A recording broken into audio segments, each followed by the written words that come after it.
ನಮ್ಮ ಹೆಸರು ಸರ್ ರತ್ನಾಕರಾಚಾರ್ಯ. ತಾವೇನಾಗಿದ್ದೀರಿ ಸಂಘದ? ನಾನು ಬೆಳಗಾವಿ ಒಕ್ಕೂಟದ ಅಧ್ಯಕ್ಷನಾಗಿದ್ದೆ.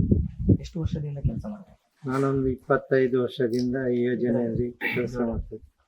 ಏನು ಸರ್ ತಮಗೇನು ಸಹಾಯ ಆಗಿದೆ? ನಮಗೆ ತುಂಬ ಸಹಾಯ ಆಗಿದೆ. ಪೂಜ್ಯ ತಾವಂದರ ಇದರಲ್ಲಿ ತುಂಬ ಸಹಾಯ ಅಂದರೆ, ನಾನು 2 ಮಕ್ಕಳಿಗೆ ಮದುವೆ ಮತ್ತು ಇತರ ಖರ್ಚು ಎಲ್ಲ, ಮನೆ ಕಟ್ಟಿದ್ದು ಎಲ್ಲ, ಚಿನ್ನಕ್ಕೆ ಎಲ್ಲ ಪೂಜ್ಯ ತಾವಂದರಿಂದ ಸಹಕಾರ ಆಗಿದೆ. ಅಂದರೆ ಪೂಜ್ಯ ತಾವಂದರಂದರೆ ಅವರು ನಮ್ಮ ಇಡೀ ಬೆಳಲು ಬೈಪಾಡಿ ಇದಕ್ಕೆ ಅವರೊಂದು ದೇವರಿದ್ದಾಗೆ.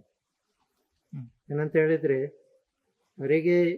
ಅವರಿಗೆ ಬೇಡವಾದ ಅಪವಾದ ಬರ್ತದೆ. ಅದು ಕೆಲವು ಜನಗಳು ಕೂಡ ಇದ್ದಾರೆ. ಅಂತ ಅಂದರೆ ಆ ಧರ್ಮಸ್ಥಳದ ದೇವರು ಕೊಟ್ಟಂಥ ಸವಲತ್ತುಗಳನ್ನು ತೆಗೆದುಕೊಂಡು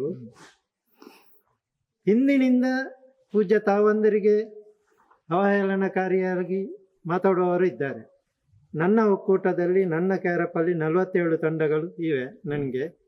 ಅಂದರೆ ನಾನು ನಮ್ಮ ಒಕ್ಕೂಟದಲ್ಲಿ ತಿಂಗಳಿಗೊಮ್ಮೆ ಒಕ್ಕೂಟ ಮಾಡದಿದ್ದರೆ ಇದು ಉಪಸಮಿತಿ ಮೀಟಿಂಗ್ ಮಾಡ್ತೇವೆ. ಒಂದು ತಿಂಗಳಿಗೆ 21 ಲಕ್ಷ, 30 ಲಕ್ಷ, 38 ಲಕ್ಷ ಸಾಲ ಹೋಗ್ತದೆ ನಮ್ಮ ಬೆಳಾಲು ಒಂದು ಒಕ್ಕೂಟದಲ್ಲಿ. ಅದು ಎಲ್ಲಿ ಹೋಗ್ತದೆ ಅಂತ ಹೇಳಿದರೆ, ನಮ್ಮ ಬೆಳಾಲು ಗ್ರಾಮದ ಪಾಪದವರು, ಅಂದರೆ ಅವರಿಗೆ ಯಾವ ಬ್ಯಾಂಕಲ್ಲಿ ಹೋಗಲಿ ಎಲ್ಲಿ ಹೋಗಲಿ ಅವರಿಗೆ ಸಾಲ ಸಿಗುವುದಿಲ್ಲ. ಅಂಥವರು 47 ತಂಡಗಳಿವೆ. ಮೊನ್ನೆ ಕೂಡ ನಮ್ಮ ಒಂದು ಉಪಸಮಿತಿ ಮಾಡಿದ್ದೇವೆ, 21 ಲಕ್ಷ ಹೋಗಿದೆ. ಇನ್ನು ನಾಲ್ದು ಬರುವ ಆದಿತ್ಯವಾರ ಅದಕ್ಕೆ ಕೂಡ ಅಂದರೆ ತಿಂಗಳಿಗೊಮ್ಮೆ ಇಷ್ಟು ಲಕ್ಷ ಹಣ ಹೋಗ್ತದೆ. ಹಿಂದಿನಿಂದ ಪೂಜ್ಯ ತಾವಂದರು ದೇವರನ್ನು ಸ್ಮರಿಸುವ ಒಂದು ಶಕ್ತಿ ಅವರಿಗಿಲ್ಲ. ಅಂದರೆ ಅವರೇ ಹಿಂದುಗಡೆ ಈಗೆಲ್ಲ ಮೊಬೈಲ್ ಬಂದಿದೆಲ್ಲ, ಹಿಂದಿನಿಂದ ಬೇಡದ್ದನ್ನೆಲ್ಲ ಮಾತಾಡುವಂಥದ್ದು ಮಾಡ್ತಾರೆ. ಏನು ಮಾಡಲಿಕ್ಕೆ ಆಗೋದಿಲ್ಲ. ಅಂದರೆ ಅಲ್ಲಿಯ ಮಂಜುನಾಥ ದೇವರು, ಅನ್ನಪ್ಪ ದೇವರು, ಮತ್ತೆ ಅಲ್ಲಿರುವ ಎಲ್ಲ ದೈವ ದೇವರುಗಳು ಅವರನ್ನು ಕಾಪಾಡಬೇಕು, ನಮ್ಮನ್ನು ಕಾಪಾಡಬೇಕು ಅಷ್ಟೇ. ಹೇಳುವವರಿಗೆ ನಾವೇನು ಮಾಡಲಿಕ್ಕೆ ಆಗೋದಿಲ್ಲ, ಅವರೇ ಅವರಿಗೆ ಬುದ್ಧಿ ಕಲಿಸಬೇಕು. ನನ್ನ ಇದರಲ್ಲಿ ಇವಾಗ ಈ ಸಂಘದಿಂದ ತಮಗೆ ಸರ್ ಆರ್ಥಿಕವಾಗಿ ಯಾವ ರೀತಿ ಸ್ವಾವಲಂಬಿ ಜೀವನ ನಡೆಸ? ನನ್ನ ಮಟ್ಟಿಗೆ ನಾನು ಅಂದರೆ ನನ್ನ ಮಕ್ಕಳೆಲ್ಲ ಕಲೀಲಿಕ್ಕೆ, ಮದುವೆ ಮಾಡಲಿಕ್ಕೆ, ಮನೆ ಕಟ್ಟಲಿಕ್ಕೆ ಎಲ್ಲ ಪೂಜ್ಯ ತಾವಂದರ ದಯದಿಂದ ನಾನು ಇದ್ದೇನೆ. ಅಂದರೆ ನಾನು ಮಧ್ಯವರ್ಜನ ಶಿಬಿರಕ್ಕೆ ಸೇರಿ 25 ವರ್ಷ ಆಯಿತು.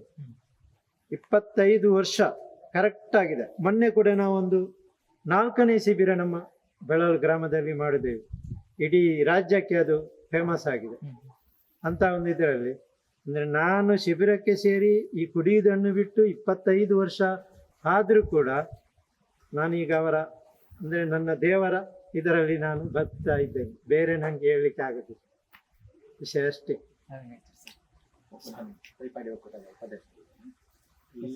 ದಿನೇಶ್ ಅಂತ. ಇಲ್ಲಿ ನಾನು ಆ್ಯಕ್ಚುಲಿ ಸಂಘಕ್ಕೆ ಸೇರಿ 3 ವರ್ಷ ಆಗ್ತಾ ಇದೆ ಅಷ್ಟೇ. ಅಂದರೆ ಹಿಂದಿಂದ ನೋಡ್ತಿದ್ದೆ, ನನ್ನ ತಂದೆಯವರಿದ್ದರು, ಆಮೇಲೆ ನನ್ನ ಮನೆಯವರು, ನನ್ನ ಎಲ್ಲ ಸಂಘದಲ್ಲಿದ್ದಾರೆ. ನಮ್ಮ ಹಿಂದಿಂದ ಮನೆ ಕಟ್ಟೋದಾಗಿಂತ ಹಿಡಿದು ಎಲ್ಲ ಕೆಲಸ ಮನೆಯಲ್ಲಿ ಆಗ್ತಾ ಇದೆ. ಈಗ ನಾನೀಗ ಸಂಘದ ಬಗ್ಗೆ ಹೇಳೋದಾದರೆ, ಈಗ ನಾನು ಪ್ರೆಸೆಂಟ್ 3 ವರ್ಷ ಆಗದಷ್ಟೇ ಒಂದು ಸಿಡ್ಬಿ ಲೋನ್ ತಗೊಂಡಿದ್ದೇನೆ. ಇಲ್ಲಿ ರೂಟ್ ಸೆಟರ್ ಟ್ರೈನಿಂಗ್ ಆಗ ನಂಗೆ ಗೊತ್ತಾಯಿತು ಸಿಡ್ಬಿ ಲೋನ್ ಬಗ್ಗೆ, ಅಷ್ಟಾರು ಗೊತ್ತಿರಲಿಲ್ಲ. ಅದು ನಾನು ಮಾತ್ರ ಅಲ್ಲ, ನನ್ನ ಸರೌಂಡಲ್ಲಿ 4 ಜನ ಸಿಡ್ಬಿ ಲೋನ್ ತಗೊಂಡು ಬಿಸ್ನೆಸ್ ಮಾಡಿದ್ದಾರೆ.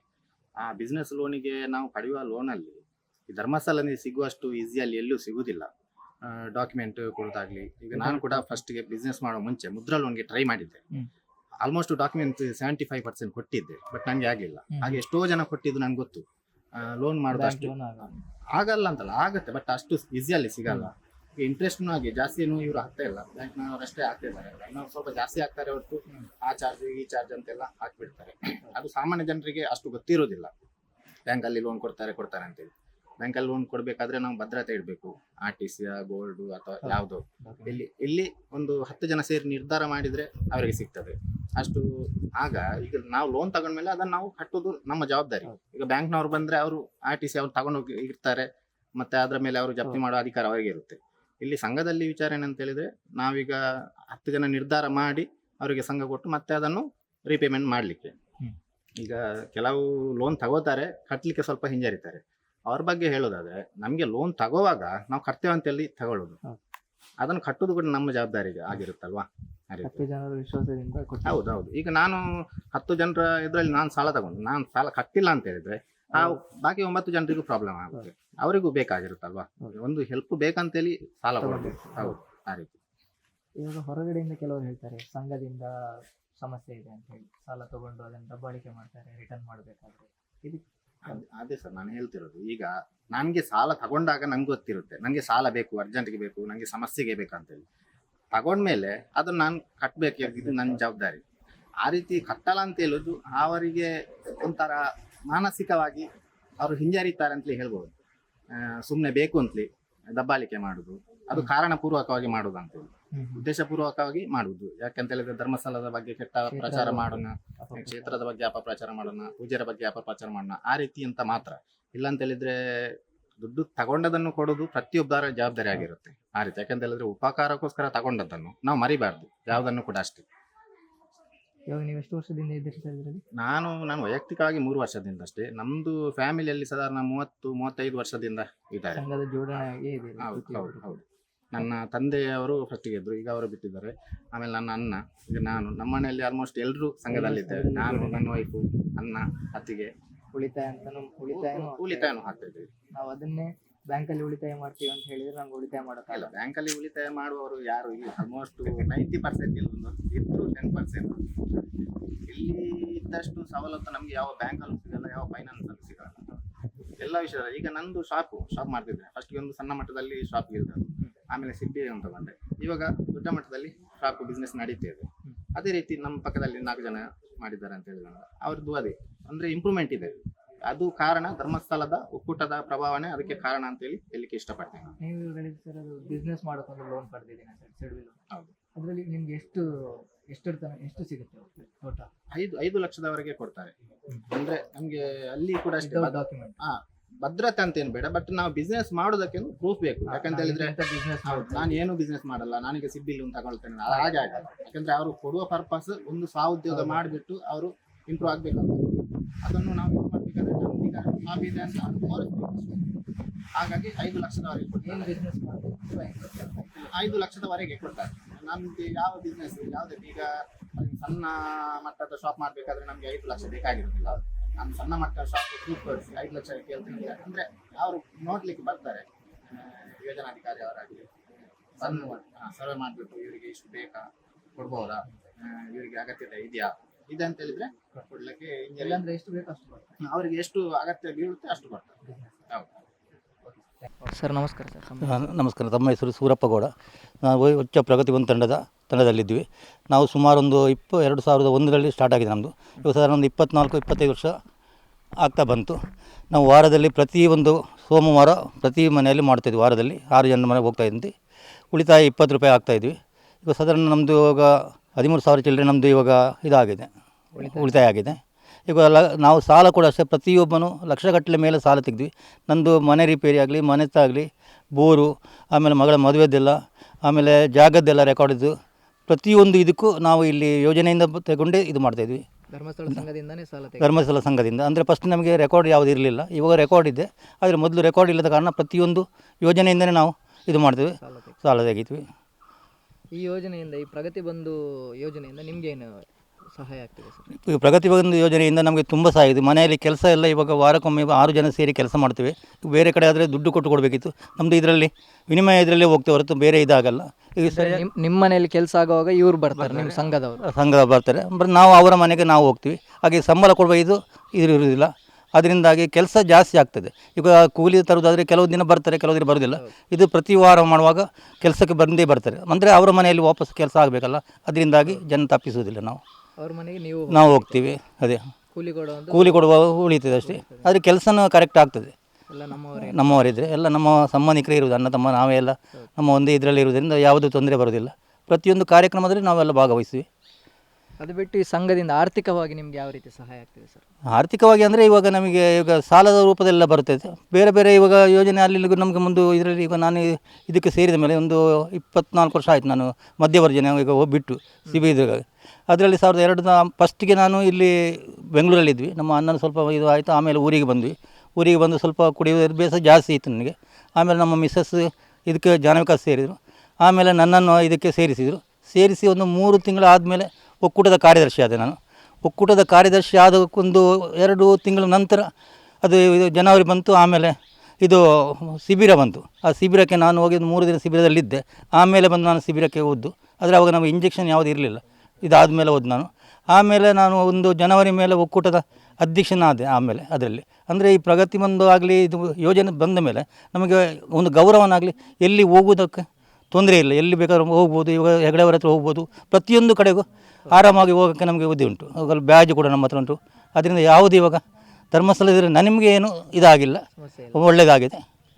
ನೀವು ಮಧ್ಯವರ್ಜನ ಶಿಬಿರದ ಹೇಳಿದ್ರಿ, ಅದಕ್ಕೂ ಮುಂಚೆ ನಿಮ್ಮದು ಜೀವನ ಹೇಗಿತ್ತು? ಇವಾಗ ಅದು ಕುಡಿತ ಚಟ ಬಿಟ್ಟ ಮೇಲೆ ಇವಾಗ ಮೊದಲನೇ ಜೀವನ ಅಂದರೆ ನಾನು ಬೆಂಗಳೂರಲ್ಲಿದ್ದೆ ಉದ್ಯೋಗ. ಅಂದರೆ ಮೊದಲು ನಾನು 81ರಲ್ಲಿ ಶಾಲೆ ಬಿಟ್ಟ ಮೇಲೆ ಓದಿದ್ದು ಧರ್ಮಸ್ಥಳದಲ್ಲಿ ನಾನು ಹೈಸ್ಕೂಲಲ್ಲಿ.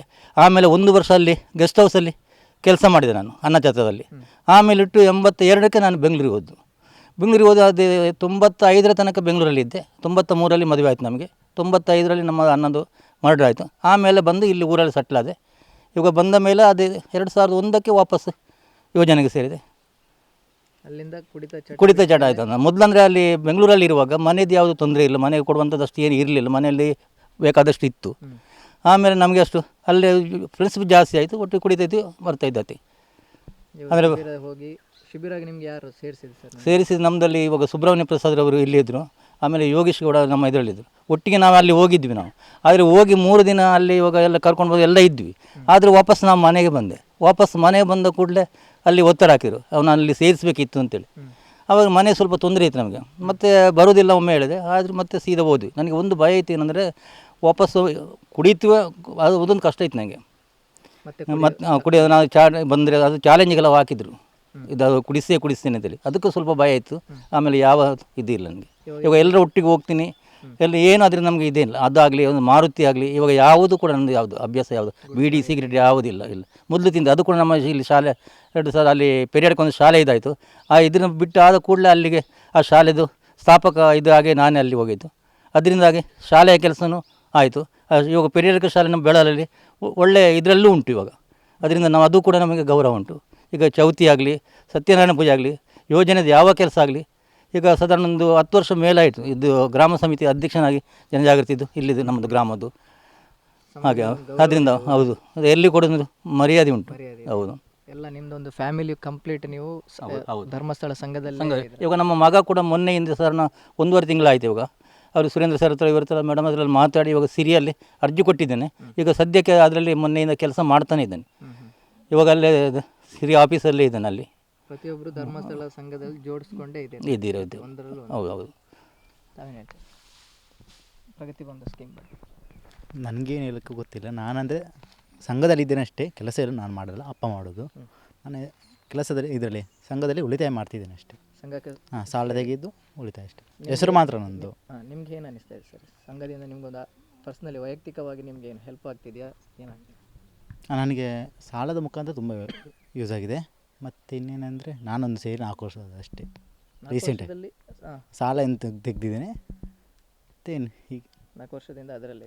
ಇವಾಗ ಹೊರಗಡೆ ನಿಂತು ಕೆಲವರು ಹೇಳ್ತಾರೆ ಸರ್, ಹೊರಗಡೆ ನಿಂತು ಕೆಲವರು ಹೇಳ್ತಾರೆ ಸಂಘದಲ್ಲಿ ಕೆಲವೊಂದಿಷ್ಟು ಸಮಸ್ಯೆ ಇದೆ ಅಂಥೇಳಿ. ನೀವು ಸಂಘದಲ್ಲಿ ಇರೋರು ನೀವೇನು ಹೇಳ್ತೀರಿ? ಸಮಸ್ಯೆ ಪ್ರತಿಯೊಂದು ಕಡೆಯಲ್ಲಿ ಇರುತ್ತೆ. ಸಮಸ್ಯೆನ ನಾವು ಬಗೆಹರಿಸುವ ಹೊರತು ಸಮಸ್ಯೆ ಅಂತ ಮಾಡಿದ್ರೆ ಅದು ಸಮಸ್ಯೆನೇ ಆಗುತ್ತೆ. ನಮಗೆ ಅಂಥ ಸಮಸ್ಯೆ ಈಗ ನೋಡೋ ಮಟ್ಟಿಗೆ ಕೆಲವು ಸಮಸ್ಯೆ ಹೇಳ್ತಾರೆ, ಆದರೂ ನಾವು ಅದನ್ನು ಇದನ್ನು ಕೊಡೋದಿಲ್ಲ. ನಮಗೆ ಬೇಕಾದಷ್ಟು ಬಂದಿದೆ. ಈಗ ತೆಗೊಂಡು ಕೆಲವರು ಇಲ್ಲ ಅಂತ ಹೇಳ್ತಾರೆ, ಆ ಮಾತು ಯಾವತ್ತೂ ನಾನು ಹೇಳಲ್ಲ. ನಮ್ಮದು ಮೊದಲಿಂದನೇ ಧರ್ಮಸ್ಥಳದ ಜಾಗ ಇರೋದು ಇಲ್ಲಿ. ಇವಾಗ ನಮ್ಮ ತಂದೆಯವರದ್ದು ಇರೋದು ಅದು ಧರ್ಮಸ್ಥಳದ ಇದರಲ್ಲೇ ನಾವು ಇರೋದು. ಅದರಿಂದ ಮೊದಲಿಂದನೂ ನಾವು ಅಲ್ಲಿ ಧರ್ಮಸ್ಥಳ ಹೋಗ್ತಾ ಬರೋದು, ನಮ್ಮದು ನಂಟು ಜಾಸ್ತಿ ಇದೆ. ಅದರಿಂದ ನಾನು ಆ ಮಾತು ಜಾಸ್ತಿ ನಾನು ಹೇಳಲಿಕ್ಕೆ ಅಷ್ಟು ನನಗೆ ಇದೂ ಇಲ್ಲ. ನನಗೆ ಪ್ರಯೋಜನ ಆಗಿದೆ. ನಾನು ಇನ್ನೊಬ್ಬರು ಇದಕ್ಕೆ ನಾನು ತಲೆ ಕೆಡಿಸುವಂಥದ್ದು ಇದಿಲ್ಲ. ನಮ್ಮ ಯಾವ ಮನಸ್ಸುಂಟು ಆ ಮನಸ್ಸಲ್ಲಿ ಮಾತು ನಾನು. ಅಲ್ಲ, ಇವಾಗ ನೀವು ಸಂಘದಲ್ಲಿ ಅಥವಾ ಧರ್ಮಸ್ಥಳದ ಪ್ರತಿಯೊಂದು ಕಾರ್ಯಕ್ರಮದಲ್ಲಿ ತಾವು ಕೈ ಜೋಡಿಸಿದ್ದೀರಿ, ನಾವು ಹೋಗ್ತಾ ಇದ್ದೀರಿ. ಹಾಗಾಗಿ ನೀವು ಅದರ ಬಗ್ಗೆ ಒಳ್ಳೆ ಮಾತಾಡ್ತೀವಿ. ಬಟ್ ಹೋಗದೇ ಇರೋ ಹೊರಗಡೆ ನಿಂತು ಕೆಲವರು ಅದರ ಬಗ್ಗೆ ಕೆಟ್ಟದಾಗಿ ಮಾತಾಡೋದಿರಲಿ, ಸ್ಥಳದ ಬಗ್ಗೆ ಅಥವಾ ಕಾವಂದರ ಬಗ್ಗೆ ಕೆಟ್ಟದಾಗಿ ಮಾತಾಡುವಂಥದ್ದು ಇವಾಗ ಇತ್ತೀಚೆಗೆ ಜಾಸ್ತಿ ನಡೀತಾ ಇದೆ. ಇದರ ಬಗ್ಗೆ ಅಂದರೆ ಮಾತಾಡುವವರು ಇರ್ತಾರೆ ಅಂತ ಹೇಳಿದ್ರೆ ನಾನು ಅದಕ್ಕೆ ನಾವು ಏನು ಮಾಡಲಿಕ್ಕೆ, ಮಾತಾಡುವವರು ಇವಾಗ ನಮಗೆ ಹೇಳ್ತಾರೆ. ಇವಾಗ ಜನಜಾಗೃತಿಯಲ್ಲಿ ನಾವು ಕೆಲಸ ಮಾಡ್ತೀವಿ, ಬೇರೆಯವ್ರ ತಿನ್ನ ಮರಳು ಹಾಗೆ ಅಂತ ಹೇಳ್ತಾರೆ. ಆದರೆ ನಮಗೆ ಅದರಲ್ಲಿ ಇದಿಲ್ಲ. ಅವರು ಹೇಳುವವರು ಹೇಳ್ತಾ ಇರ್ತಾರೆ, ನಾವು ನಮ್ಮ ಕೆಲಸ ಮಾಡ್ತೇವೆ. ಈಗ ಶಿಬಿರಕ್ಕೆ ಹೋದಾಗ ಒಂದು ವಾರ ಅಲ್ಲಿರ್ತೀವಿ, ಅವರ ಕೈಯಿಂದ ಪೆಟ್ಟು ತಿಂತೀವಿ, ಎಲ್ಲ ಕೆಲಸನ ಮಾಡ್ತೀವಿ. ಎಲ್ಲ ನೋಡಿ ನಮ್ಮ ಬಂದವರು ಅವರು ಹಿರಿಯವರು ನಮ್ಮವರೆಲ್ಲ, ಅವರು ಕೂಡ ಅದರಲ್ಲಿ ಇದ್ದವರಲ್ಲ. ಅದರಿಂದಾಗಿ ಎಲ್ಲ ಕಡೆಗೆ ಹೋಗಿ ನಾವು ಕಾರ್ಯಕ್ರಮ ಕೊಡುವವರು, ಅಲ್ಲಿ ಬೇಕಾದಷ್ಟು ತಗೊಳ್ತೀವಿ ನಾವು. ಆದರೆ ಅದನ್ನು ನಾವು ಬಿಡ್ತೀವಿ, ನಮಗೇನು ಬೇಕು ಅದರಲ್ಲಿ ಅದನ್ನು ಮಾತ್ರ ತಗೊಳ್ತೀವಿ ಹೊರತು ಬೇರೆ ಯಾವುದಕ್ಕೂ ನಾನು ಅದು ಮಾತ್ರ ಆಗ್ತೀವಿ. ನಾವು ಎಲ್ರಿಗೂ ಬೈಯುವಂಥದ್ದು, ಈಗ ಯಾರೂ ಬರಲಿ ಧರ್ಮಸ್ಥಳ ಬೈತಾರೆ, ಅಲ್ಲಿ ಮೋದಿಯವರಿಗೆ ಬೈತಾರೆ, ಅದು ಇದ್ದದೆ ಮಾಮೂಲಿ. ಅದಕ್ಕೆ ನಾವು ತಲೆ ಕೊಡಿಸುವಂಥ ನನಗೆ ಅದರಲ್ಲಿ ಇಲ್ಲ. ನಾನು ಅದರಿಂದ ಜಾಸ್ತಿ ಯಾರ ಇದಕ್ಕೂ ಮಾತಾಡಲಿಕ್ಕೆ ಹೋಗಲ್ಲ ಅಷ್ಟೇ. ನಾವಲ್ಲಿ ಅದು ಅಷ್ಟೇ ನಾವು ಅಲ್ಲಿದ್ದು ಹೋಗ್ತೀವಿ. ಪ್ರತಿಯೊಂದು ಇವಾಗ ನಮ್ಮ ಮಗಳ ಇದಕ್ಕೆ ಹೋದ್ವಿ, ಮದುವೆ ಆದ ಇದಕ್ಕೆ ನಾವು ಕಾಗದ ಕೊಡಲಿಕ್ಕೆ ಹೋದೆ.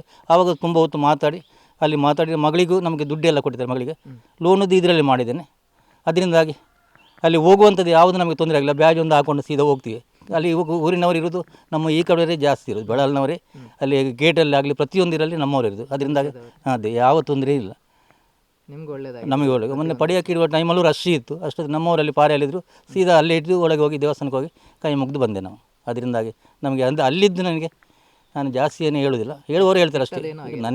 ನನಗೆ ಒಳ್ಳೆಯದಾಗಿದೆ ಆ ಥರ. ಇನ್ನೊಬ್ಬರಿಗೆ ಕೆಟ್ಟದಾಗ್ತದೆ ನಾವೇನು ಮಾಡೋಕ್ಕಾಗ್ತದೆ? ಅವರ ದೃಷ್ಟಿ ಆ ಥರದ್ದು, ನಮ್ಮ ದೃಷ್ಟಿ ಆ ಥರ ಇರೋದಿಲ್ಲ ಅಷ್ಟೇ. ಈಗ ನೀವು ಮಾಧ್ಯಮದಲ್ಲಿ ಬರ್ತದೆ, ಪ್ರತಿಯೊಂದಲ್ಲಿ ಬರುತ್ತೆ, ಅದನ್ನು ನೋಡುವವರು ನೋಡ್ತಾರೆ. ನಮಗೆ ಅಷ್ಟು ಇಲ್ಲ, ನಮ್ಮ ಇರೋದೇ ಚಿಕ್ಕದು ಮೊಬೈಲ್, ನಮಗೆ ಅದ್ರ ಇದನ್ನೇ ಇಲ್ಲ. ಯಾರಾದರೂ ಹೇಳಿದರೆ ಇರ್ತಾರೆ, ಇಲ್ಲದ್ರೆ ನಮಗೆ ಅಷ್ಟು ಅದು ಬರುವಂಥದ್ದು ಮಾಮೂಲಿ ಇರ್ತದೆ. ಈಗ ಅಲ್ಲಿಂದ ಬರ್ತದೆ, ಒಮ್ಮೆ ಇಲ್ಲಿ ನಮ್ಮದು ಆರಿಕೊಡೆ ಇಲ್ಲಿದ್ದು ಬಂತು, ಪ್ರತಿಯೊಂದು ಬರ್ತದೆ. ಒಳ್ಳೇದು ಮಾಡುವಲ್ಲಿ ಅದು ಇದ್ದೇ ಇರ್ತದೆ. ನಮಗೆ ಒಳ್ಳೇದು ಬೇಕು ಅದು ಮಾಡ್ತದೆ. ಈಗ ಅಲ್ಲಿ ದೇವಸ್ಥಾನ ಆರಿಕೊಡೆ ಅಷ್ಟೇ, ನಮಗೆ ಒಳ್ಳೇದು ಉಂಟು, ನಾವು ಹೋಗ್ತಾ ಬರ್ತೀವಿ. ಇನ್ನೊಬ್ರು ಈ ಥರ ಇರ್ತಾರೆ, ಅದಕ್ಕೆ ನಾವು ಏನು ಮಾಡೋಕ್ಕಾಗ್ತದೆ? ಹೇಳಿದವ್ರನ್ನ ಕೇಳ್ಕೊಂಡು ನಾವು ಹೋಗಲ್ಲ ಅಂತ ಹೇಳೋಕ್ಕಾಗ್ತದೆ? ಟಿವಿ ವಿಕ್ರಮ, ದೇಶ ನಿಮ್ಮ ಕೈಯಲ್ಲಿ. ವಿಕ್ರಮದ ಕಾರ್ಯಕ್ರಮಗಳನ್ನು ನಿರಂತರವಾಗಿ ವೀಕ್ಷಿಸಲು ಸಬ್ಸ್ಕ್ರೈಬ್ ಮಾಡಿ, ಬೆಲ್ ಐಕನ್ ಒತ್ತಿ.